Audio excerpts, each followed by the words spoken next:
बिस्मिल्लाहिर्रहमानिर्रहीम। अस्सलाम वालेकुम व्यूवर्स, आज हम बनाए हैं बहुत ज़बरदस्त से चपली कबाब। तो ये बहुत ही मज़े के हैं। तो आइए हम दिखाते हैं कि इसको बनाने के लिए आपको किन चीज़ों की ज़रूरत है। तो सबसे पहले हमारे पास है गोश्त। तो इसको हम बनाएंगे कीमा। इसमें साथ में हम लहसुन, अदरक और हरी मिर्चें और प्याज ये सब पीस लेंगे और प्याज का और इन चीज़ों का पानी निकाल देंगे।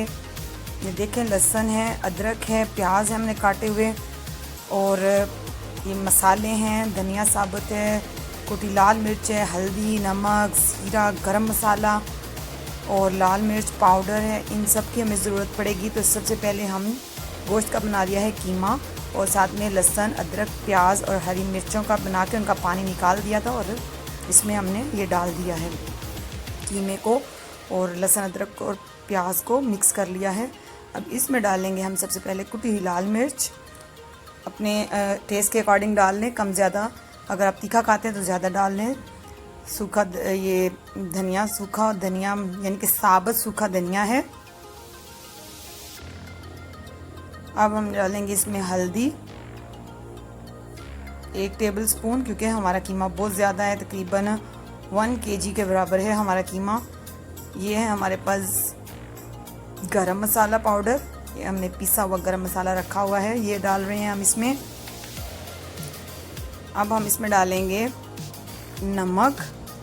कम ज़्यादा आप अपनी मर्ज़ी से डाल सकते हैं, क्योंकि इस टाइम पे पता नहीं चलता। जब इसको अच्छे से मिक्स करेंगे सारी चीज़ें डाल के तो फिर पता चलेगा, तो फिर कम ज़्यादा कर सकते हैं। ये हमने डाला है ज़ीरा 1 टेबल स्पून के बराबर, या थोड़ा कम ज़्यादा कर सकते हैं। अब हम डाल रहे हैं इसमें लाल मिर्च का पाउडर। हमने ये डाला है 3 टेबल स्पून मकई का आटा।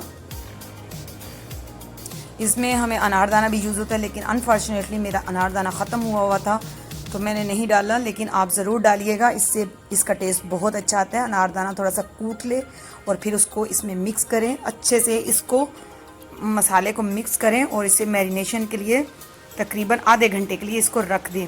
फिर आधे घंटे के बाद हमने इसके ये कबाब बना लिए, और उसके ऊपर हमने गोल कटा हुआ एक एक टमाटर लगा दिया। लेकिन अगर आप ना भी लगाएं तो कोई बात नहीं, लेकिन हमें इस ज़रा अच्छा लगता है क्योंकि चपली कबाब की लुक आती है। हमने 3 से 4 टेबल स्पून तवे पे डाला है ऑयल, और उसको गर्म कर लिया है। और अब इस पर हमने डाल दिया है कबाब फ्राई करने के लिए। तो ये जी हमारा, हमने इसको मीडियम स्लो आंच पे रखा हुआ है, बहुत तेज़ पे नहीं, वरना जल जाएंगे और तैयार नहीं होंगे। तो जी ये हमारे यम्मी से ज़बरदस्त से चपली कबाब तैयार हैं। अगर आपको हमारी वीडियो अच्छी लगे तो इसको लाइक करें, फ्रेंड फैमिली मेम्बर्स के साथ शेयर करें, चैनल को सब्सक्राइब करें, और हमें इसका फीडबैक ज़रूर दिया करें, कमेंट्स ज़रूर किया करें। अगर आप हमारी कोई रेसिपी ट्राई करें तो बताया करें कि कैसी बनी है। तो इसके साथ उज़्मा को दीजिए इजाज़त। अपना बहुत सा ख्याल रखिएगा। अल्लाह हाफिज़।